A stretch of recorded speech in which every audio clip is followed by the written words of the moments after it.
In the Hebrew language, Adam means humanity, and Eve means life.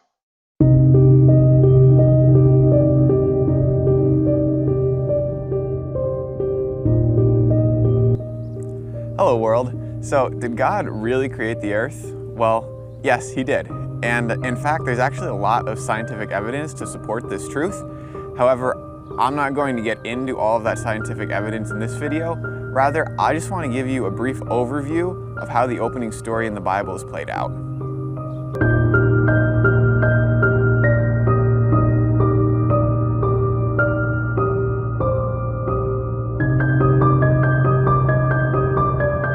Wow, what an absolutely amazing and powerful verse. So many people are familiar with Genesis 1:1, whether you're a believer or a non-believer. It's just a ubiquitous verse. But do we ever think about the significance of it?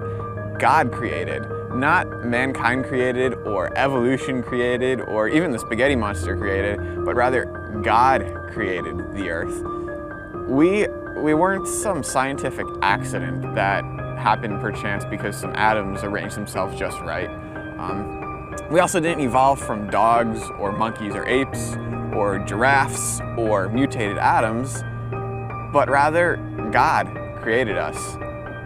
The opening story of the Bible is about God's creation. It's about how God created the earth and the heavens. It's also about how he created birds and mammals and fish and night and day and water and land and everything that we see around us. It's about how he allowed vegetation to grow on the land and seaweed to grow in the sea, and how he allowed animals to reproduce and populate the earth. And most significantly, the opening story of the Bible tells about the creation of Adam and Eve.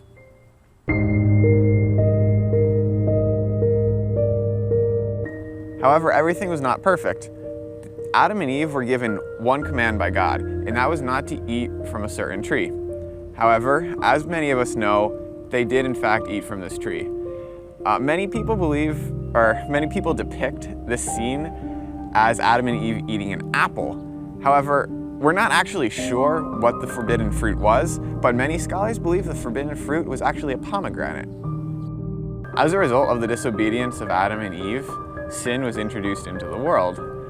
Now, since Adam, being a man, and Eve, being a woman, were the only two humans on Earth, they had kids together, and their firstborn was a male. They had a son, and they named him Cain.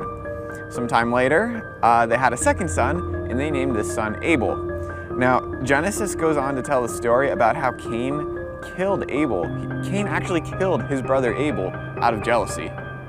Anyway, after the sin of Cain, the earth becomes populated, and sin just goes rampant. And in Genesis 6, we learn that God gets angry and actually regrets making humankind. And to me, God regretting making humankind, that's just a really scary thought, to think that he regretted making me. But because he was so stricken by grief because of the sin that he saw in his creation, he decided to just destroy everything on the earth, just start fresh. Thankfully, for you and I, since we are still alive today, God decided to save one man, and that man was Noah. The story of Noah and Noah's Ark is a rather ubiquitous story. Most of us know it. But what happens is God tells Noah and Noah's family to build this ark. And before the flood comes, Noah, his family, and a whole ton of animals get on board the ark. God floods the earth, brings down just torrential rains, and kills everything, except of course for Noah, his family, and the animals on the ark.